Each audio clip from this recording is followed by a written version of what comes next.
The Coaches Show is brought to you by Highway 55 Burgers, Shakes, and Fries. The Professional Fence Company. Our name says it all. No job too big or too small. Nunboys.com. And GPS Photography and Video, GPSPhotoandVideo.com. Welcome back to the Coaches Show, and time for the Ask the Coach segment. Coach, how are you? I'm good. And Coach, sun came up today. It'll come up tomorrow.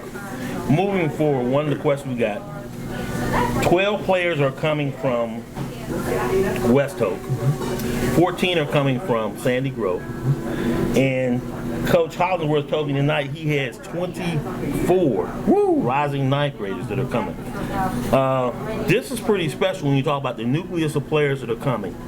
What are your plans as you look ahead? First, we got to get them in the weight room.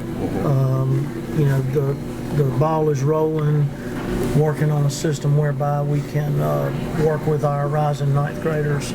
It's our hope 2 days a week. Right. We want to roll this over in the second semester. And beginning in January then. Correct. Okay. We want to take the first part to primarily teach our kids what we do in the weight room and how we do it, the dynamics, the beginnings, the fundamentals of our Olympic format program, and just get them working together. Start breaking down those middle school rivalries a little bit. Yeah, everybody's a buck now. Yeah, get them all entrenched, invested in being a buck. And so is this going to be a thing of running the buses to the 3 middle schools and bringing them to the high school? We hope to be able to do that. Yes. You got a good man in charge of the buses. He ought to be able to look that up. You would think he'd be able to work something out, huh? Yeah. One of the players I talked to tonight, Deontay Leak, he had a broken hip, unfortunately. Found today he's not going to have surgery. Correct. So that's good. I talked to Deontay, and he explained it to me, and he's got to take some time to let it heal. And we talked about once he is released, and he is able to begin his RTP protocols, getting him to the high school, getting him with Coach Schmidt, making sure he's getting steady, consistent periods of treatment, and at the same time, working with us in our strength program so that we can help him reacquire his range of motion and begin to work on his absolute strength. And not to single kids out, because you start naming players, you always end up forgetting them. Name one like from each Shaw team. from West Hope. Keontae Shaw. And then the number, I don't know his name. Galbert, 34. Galbert, who played well East tonight, Hope. but number 48 from Sandy Grove. That's a special player that played linebacker. No doubt about it. And I can't think of his name, so sorry for that. But I mean, 72 there's on one that defense for played West well Hope. out there, and I mean, it looks well as the. You might as well say we played with a JV team this season for the most part. In some respects, we had maybe 10 seniors that played on a regular basis out of the 24 that we had, but a lot of sophomores saw playing time. Some freshmen too. As you think, we didn't have a freshman team this year. Is it the plan also as you go bring those rising ninth graders up? Some of those may be on JV. Don't think any will play varsity. Is that pretty much a 90% that they won't play varsity, or? No, well, that's completely exclusive and determined by ability and what they can do. So it goes back to the best 11 going to play. No doubt about it. It is our goal to field 3 teams.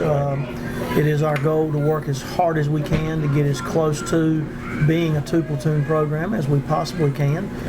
We feel like the talent is there, and of course it's a matter of getting the kids vested, making sure they're working hard together, because that breeds camaraderie. It breeds a desire to push, to work, to succeed, and at the same time, all of those things they feed off of each other. Well, that and the coaches too. I know in the springtime you're going to get together. We talked about it last week with the 3 middle school coaches.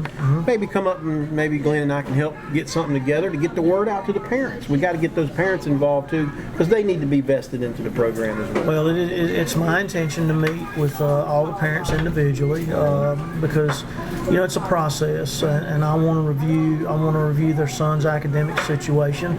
I want to make sure they understand core eligibility requirements and what it takes for them to get to the next level, if in fact they have the talent to take them to the next level. And won't want to jump ahead too much, Coach, but as next week you'll begin your outbriefs, starting with the seniors, signing day come up. Some may go on to the next level, some may will. not. Some will, some will not. And you start looking at academics. What are some of the things you'll cover in your outbrief to the players? Not just the seniors that'll be graduating, but the entire team. Well, the first thing we'll review is, their academic situation, and we keep up with that. We monitor that on a weekly basis, and that monitoring system that we've implemented will continue throughout the whole year. They have to comply with it. There are consequences if they don't, and certainly we don't want to implement any consequence schedules. We want to reward and celebrate successes, and at the same time, we want to stay on top of everything so that if and when any deficits appear in the classroom, that we're proactive in the address of those things, making sure that those kids are, they have good grades first and foremost, but at the very worst, are academically eligible to play. When will you do your outbrief with your coach? I assume that'll probably be the first. The coaches will take place immediately. Yeah, that'll begin the week after the season. I'm tracking the high school playoffs are going to end 15 December. That's pretty late. When will you start your winter workouts? When will you have your schedule out? It's going to take us all the way to 1 August. When will you have your schedule out? It'll take us all the way to the first game. It's actually already done, but it'll come out. When the season's over, we've got to inventory equipment. We've got to get the reconditioning sent See off. what new stuff, right? See what we need, see what we got to get. I've got to meet with the coaches. We'll give our kids a week or two off because we do enter the dead period.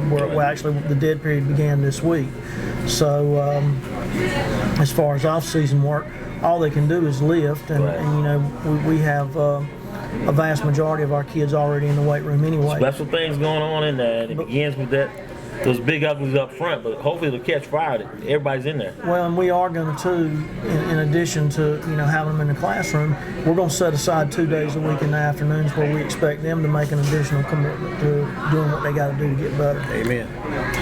Briefly, if you can, you saw the 3 middle schools play. East Hope won their regional championship tonight against Anson County. What did you see? I saw a lot of kids playing hard. I saw a lot of kids playing hard. I saw a lot of kids who looked like they loved to play the game. And, certainly Coach Hollingsworth and his staff did a great job this season, and that job culminated in the success that they had out there tonight against Anson County. But, I tip my hat to him, and they got a good thing going at East. Coach Derek West has got a good thing. Coach Williams out at Sandy Grove. Those guys work very, very hard, and we want to collaborate with them more and better so that we can make sure that, we are assisting them and facilitating whatever they need in order to be successful in what they're doing.